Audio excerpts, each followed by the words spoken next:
2025년 12월 4일 오전 10시 대한민국의 통신 역사는 이날 전과 후로 나뉩니다.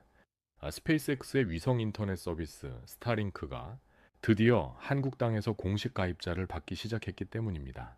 홈페이지에 뜬 주거용 요금제 가격은 월 87,000원, 여기에 단말기 세트 비용만 55만 원이 들어갑니다. 사람들은 비웃었습니다. 다운로드 속도는 고작 135Mbps 수준인데 가격은 한국통신사 5G 요금제보다 비싸고 속도는 유선 광랜의 10분의 1도 안 된다는 이유에서였죠. 누가 저 돈을 주고 느린 인터넷을 쓰겠느냐는 조롱이 커뮤니티를 뒤덮었습니다. 하지만 그 조롱이 채 끝나기도 전에 기이한 현상이 벌어집니다. 대한항공을 포함한 국내 5개 항공사가 스타링크 도입을 전격 발표하고 현대글로비스와 페노션 같은 거대 해운사들이 수백 척의 선박에 스타링크 안테나를 올리겠다고 서둘러 계약서에 도장을 찍은 겁니다. 심지어 한국의 통신 주권을 지켜야 할 SK텔레콤과 KT의 자회사들조차 앞다투어 스타링크의 공식 리셀러를 자처하며 머스크의 파트너가 되기 위해 줄을 섰습니다. 이상하지 않습니까? 속도도 느리고 가격도 비싼 이 우주 인터넷에 왜 대한민국의 핵심 인프라 기업들이 일제히 머리를 숙이는 걸까요? 당신이 스타링크를 단순한 산간 오지용 인터넷이라고 생각했다면 당신은 지금 이 판을 설계한 자들의 의도를 완전히 잘못 읽고 있는 겁니다.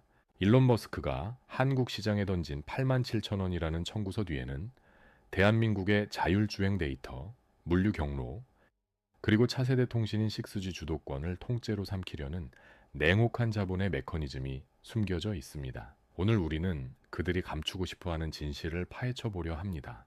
55만 원짜리 안테나가 거실에 설치되는 순간 당신의 데이터가 어떻게 미국 텍사스의 서버로 실시간 전송되는지, 그리고 왜 한국 정부는 이 거대한 인프라 침공을 사실상 방치할 수밖에 없었는지, 2026년 현재 우리가 마주한 이 디지털 식민지의 서막을 지금 바로 해부합니다.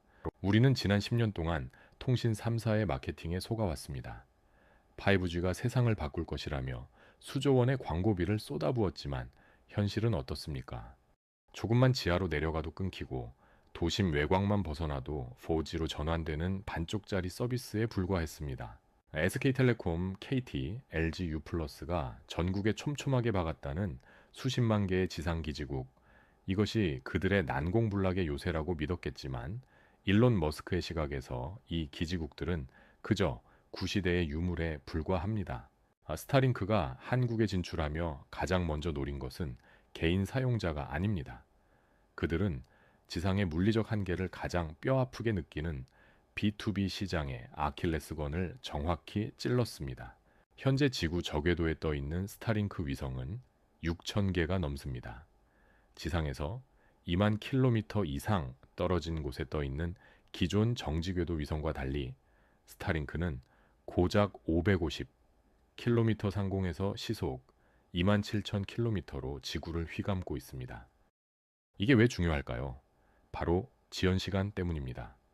기존 위성 인터넷의 지연 시간이 600밀리초가 넘어 게임이나 화상회의가 불가능했던 반면 스타링크는 25밀리초에서 50밀리초 수준을 유지합니다.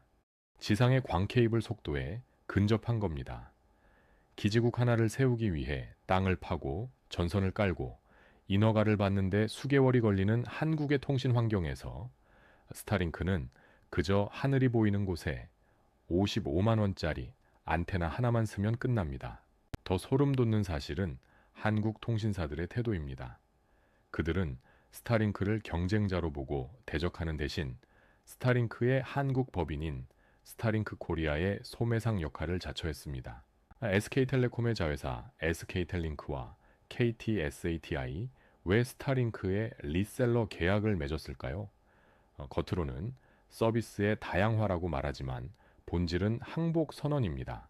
위성 발사 비용을 10분의 1로 줄인 스페이스X의 압도적인 자본력과 기술력 앞에 한국의 통신사들은 이미 우주 패권 싸움에서 패배했음을 자인한 셈입니다. 그들은 이제 기지국을 지키는 수호자가 아니라 머스크가 만든 거대한 우주 네트워크망의 중간 수수료나 챙기는 하청업체로 전락하고 있습니다. 당신이 내는 월 87,000원 중 상당 부분은 한국 기업의 지갑이 아니라 펠컨 9 로켓을 쏘아 올리는 텍사스의 스페이스 X 계좌로 직접 꽂히게 됩니다. 이것이 바로 인프라 종속의 시작입니다. 하지만 이것은 시작일 뿐입니다. 머스크가 노리는 진짜 타깃은 당신의 인터넷 속도가 아니라 길거리를 돌아다닐 데이터의 주인이기 때문입니다. 자, 이제 진짜 본질을 들여다봅시다. 일론 머스크가 미쳤다고 한국의 상한오지에 인터넷을 깔아주려고 그 비싼 위성을 수천 개씩 쏘아 올렸을까요? 절대 아닙니다. 스타링크 한국 진출의 가장 거대한 먹잇감은 바로 움직이는 데이터입니다. 지금 도로 위를 달리는 테슬라 모델 3와 모델 Y를 보십시오. 이 차들은 단순한 전기차가 아니라 바퀴 달린 고성능 컴퓨터입니다. 테슬라가 지향하는 완전 자율주행, FSD (Full Self Driving가) 완성되기 위해서는 초당수 기가바이트의 실시간 도로 데이터가 서버와 오가야 합니다.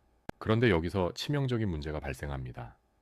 자동차가 국경을 넘거나 통신망이 불안정한 음영 지역에 들어가는 순간 자율주행은 멈춥니다. 머스크는 이 문제를 지상통신사에 맡길 생각이 전혀 없습니다.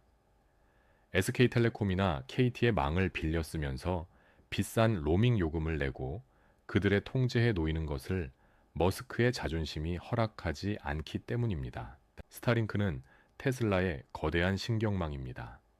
한국의 모든 고속도로와 골목길을 달리는 테슬라 차량이 지상기지국이 아닌 하늘의 스타링크 위성과 직접 연결되는 순간 어떤 일이 벌어질까요?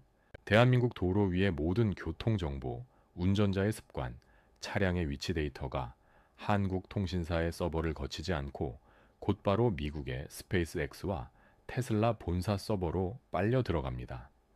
한국 정부가 데이터 주권을 아무리 외쳐도 위성으로 직접 쏘아 올리는 데이터를 막을 방법은 사실상 없습니다. 더 무서운 건 현대차와 기아의 운명입니다. 2026년 현재 현대차 그룹은 소프트웨어 중심 자동차인 SDV로의 전환의 사활을 걸고 있습니다. 그런데 전 세계 어디서나 끊김없이 연결되는 위성통신망이 없다면 현대차의 자율주행은 국내용 쪽대본에 그칠 수밖에 없습니다. 결국 현대차조차 머스크에게 고개를 숙이고 우리 채도 스타링크를 쓰게 해달라. 며 막대한 라이선스 비용을 지불해야 하는 상황이 올 것입니다. 머스크는 지금 월 87,000원짜리 인터넷 가입자를 모으는 게 아닙니다. 한국의 미래 모빌리티 시장 전체를 자신의 위성 생태계 아래 무릎 꿇리고 있는 겁니다. 당신이 스타링크 안테나를 설치하고 오, 캠핑장에서도 인터넷이 잘 터지네 라고 감탄하는 동안 머스크의 인공지능은 한국의 지형지물과 물류 흐름을 단 한 방울의 데이터 유실 없이 학습하고 있습니다. 자본주의의 가장 무서운 침공은 군대가 아니라 인프라의 표준을 장악하는 것에서 시작됩니다. 그리고 머스크는 이미 그 표준의 꼭대기에서 한국 시장을 내려다보고 있습니다. 스타링크가 노리는 것은 단순히 테슬라 차주들의 데이터만이 아닙니다. 그들의 진짜 타깃은 대한민국 경제의 생명줄, 즉 물류와 에너지입니다. 한국은 삼면이 바다로 둘러싸인 반도체 국가이자 사실상 섬이나 다름없는 지정학적 위치에 있습니다. 모든 수출입 물동량의 99%가 바다를 통해 이루어집니다. 그동안 이 거대한 상선들이 바다 위에서 인터넷을 쓰기 위해 지불했던 비용이 얼마인지 아십니까? 기존 위성통신 서비스인 인말세트나 인텔세트는 속도는 초당 몇 메가비트 수준에 불과하면서도 월 사용료는 수백만 원에서 수천만 원을 호가했습니다. 장비 설치 비용은 억 단위였죠. 그런데 스타링크가 나타나 이 시장의 판도를 완전히 뒤엎었습니다. 선박용 스타링크 해상 요금제는 기존 대비 10분의 1 가격에 수십 배 빠른 속도를 제공합니다. HM이나 페노션 같은 해운사 입장에서 이건 선택이 아니라 생존을 위한 필수 교체입니다. 하지만 여기서 무서운 비즈니스 메커니즘이 작동합니다. 선박이 스타링크를 장착하는 순간 그 배의 위치, 연비, 엔진 상태, 화물의 온도와 습도 등 모든 물류 가시성, 로지스틱스 비지빌리티 데이터가 스타링크의 네트워크를 통과하게 됩니다. 전 세계 바다를 떠다니는 한국 선박들의 움직임이 일론 머스크의 대시보드 위에 실시간으로 점으로 찍히는 겁니다. 이는 항공업계도 마찬가지입니다. 대한항공이 전 노선에 스타링크를 도입하기로 한 결정은 승객들의 편의를 위함이라는 명분이 있지만 본질에는 항공기 운항 데이터의 표준을 머스크의 시스템에 맞추겠다는 항복 선언과 다름없습니다. 2026년 현재 항공기와 선박의 블랙박스 데이터가 실시간으로 위성에 업로드되는 시대가 열렸습니다. 만약 머스크가 특정 국가나 기업에 대해 서비스 공급을 중단하거나 속도를 제한한다면 어떻게 될까요?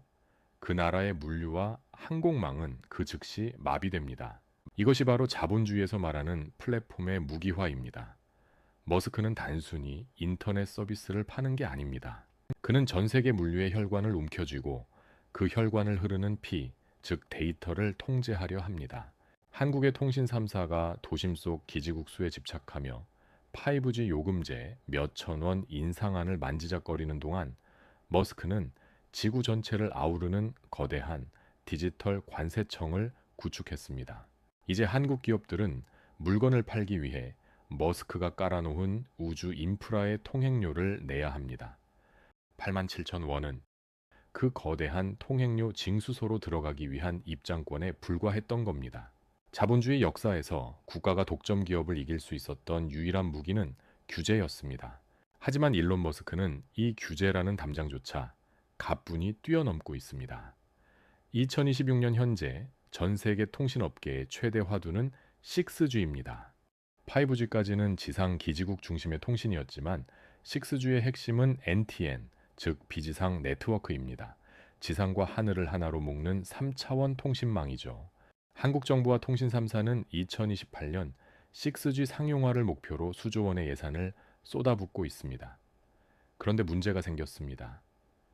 표준이 만들어지기도 전에 스타링크가 이미 그 표준을 현장에서 구현해버린 겁니다.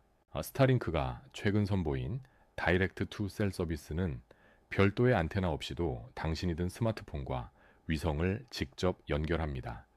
이건 통신업계의 핵폭탄입니다. 생각해 보십시오.